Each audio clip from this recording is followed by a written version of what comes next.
In the past, when you had a successful business, you could repeatedly do the same thing again. But today, where the world is changing so quickly and so constantly, unless you constantly iterate your processes to keep pace and match the externalities of the world, you will be left behind. This is why it's so important to implement experimentation. You constantly have to test your hypotheses on pricing, customer service. Will somebody accept this level of agreement? Will this pricing model work? If you're not doing that, your competitors are. And you have to figure out how to bake that into the fundamental processes of your organization. And the way you find the best product or service that you want to offer is you launch what's called a minimum viable product. What is the smallest feature footprint that will start to get customer traction? If you look back at successful internet companies, LinkedIn, Twitter, Facebook, and so on, the first iteration was always pretty terrible. The user interface was flawed, the design was terrible, but they weren't trying to get it perfect. Reid Hoffman immortalized this when he said, if you wait till your product or service is perfect before you launch it, you've waited too long. Maybe a great story is Groupon. They were trying to figure out what were the right people to hire so that they could scale the business. How do you craft the offer? It has to be a little quirky and a little whimsical, but still very, very attractive to a potential consumer, so many people buy that same offer. And after repeatedly trying different small experiments, they found that improv actors were the single best demographic to kind of figure out how to craft the offer, frame the language, etc. And the way they scaled their business was to go to every city and hire the improv actors who don't get a lot of money anyway.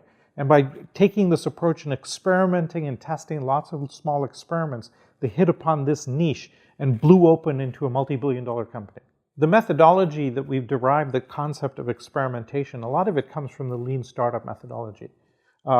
Ironically, the lean startup world doesn't work so well for startups, but it works really well if you have existing processes that you want to iterate on. Normally what happens is a company will decide they want to kind of create a product and go out through a grand product design effort, launch it, and they find the product doesn't work, and they have to go to the beginning. The difference with the lean startup methodology is you create a series of small steps, and you hypothesize and you iterate every single step of the way, constantly testing assumptions, and then when you get to the end, it's always 100% correct. So you don't have to make a major bet. You create a series of small steps, and you create much more value for the company that way. Then you've baked in the concept of learning on a constant basis into the culture of the organization, and you cannot be beaten if that's the case.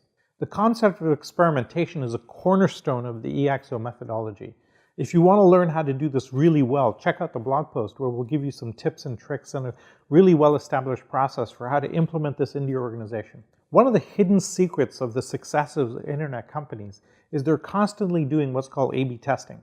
When you have a large number of users, you can throw up an idea for one set and throw up a different idea for another set of users because it's just a web page, and you serve that up and you see which one works better.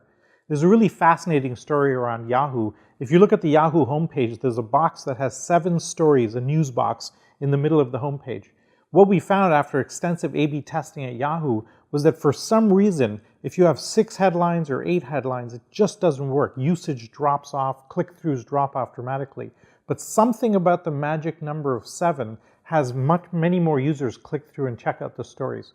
Now again, you would never find this, you would never hypothesize about that, there's no scientific reason for that, but it just works. And the concept of A/B testing and experimentation will lead you to figuring out what works for your business. And if you want to learn more, check out the blog post where we'll give you tips and tricks and very specific processes that you can try out in your company.